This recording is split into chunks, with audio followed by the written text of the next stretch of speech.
Water drops fall at regular intervals from a tap 5 meter above the ground. The third drop is leaving the tap at the instant the first drop touches the ground.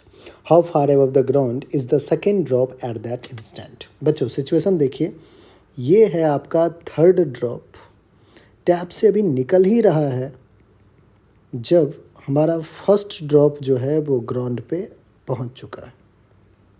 ये जो first drop है ये ground पे आपका पहुंच चुका है जब ये थर्ड ड्रॉप टैप से निकल ही रहा है। तो कहीं ना कहीं सेकेंड ड्रॉप जो होगा बच्चों, कहीं ना कहीं सेकेंड ड्रॉप क्या होगा, लेट्स से यहाँ पे आपका क्या है सेकेंड ड्रॉप।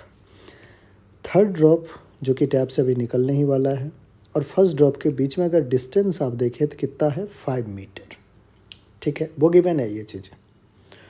अब बच्चों रेगुलर इंटरवल पे है तो पहले तो अपन इंटरवल देख लेते हैं कि इंटरवल कितने का है। t=0 पे जब टैप को छोड़ा होगा हमारा फर्स्ट ड्रॉप तो 5 मीटर जाने में लेट्स से टाइम अगर t सेकेंड लिया है, कितना सेकेंड लिया है, t सेकेंड में वो ग्राउंड पे पहुंच जा रहा है। तो ये जो इंटरवल है, एक इंटरवल ये t/2 सेकेंड का होगा और ये भी इंटरवल कितना है t/2 सेकेंड का। तभी तो देखिए थर्ड ड्रॉप जब t=0 पे निकल रहा है तो देखिए t/2 प्लस t/2 कीजिए, t में हमारा फर्स्ट ड्रॉप ग्राउंड पे पहुंच चुका है। तो जो इंटरवल है बच्चों वो बांटना बहुत ज़रूरी है।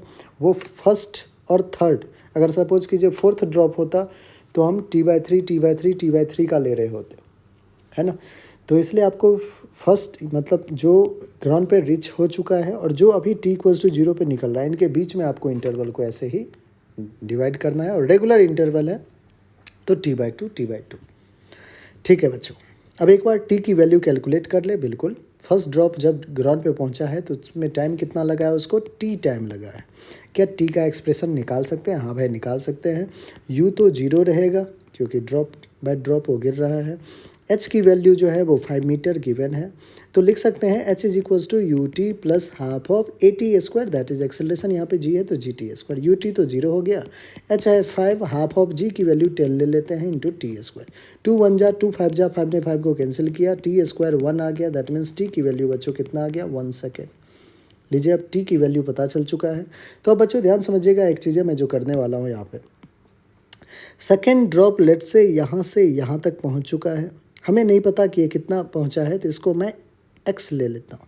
क्या मैं इस x को लिख सकता हूँ क्या, x का एक्सप्रेशन? बिल्कुल, डिस्प्लेसमेंट x=ut, इसके लिए भी 0 होगा, प्लस का हाफ ऑफ एक्सेलरेशन g और टाइम कितना ले रहा है। तो आप देखिए यहाँ से यहाँ तक आने में t/2 टाइम लिया है। t की वैल्यू पता है बच्चों 1/2 का स्क्वायर कीजिए, तो हाफ ऑफ g इंटू 1/2 का स्क्वायर दैट इज़ क्या हो जाएगा 2 का स्क्वायर 4। तो आ जाएगा अपने पास बच्चों g/8। x क्या आ गया g/8। x की जगह x=g को 10/8 लेंगे, 2 से 4 जा 2 से 5 जा 5/4 मीटर कहाँ से है बच्चों, टॉप से है। हमें कहाँ से निकालना है, फ्रॉम द ग्राउंड, लिखा हुआ है अबव द ग्राउंड। ग्राउंड से लिखेंगे तो कैसे लिखेंगे वो देखिए, पोजीशन ऑफ या distance of second drop above the ground, ये हमें फाइंड आउट करना था। आप कहोगे सिंपल है, कैसे सिंपल है वो देखिए, ये टोटल कितना है डिस्टेंस 5 मीटर, ये x कितना आ गया 5/4 मीटर, तो ये कितना आ जाएगा 5 - 5/4 मीटर।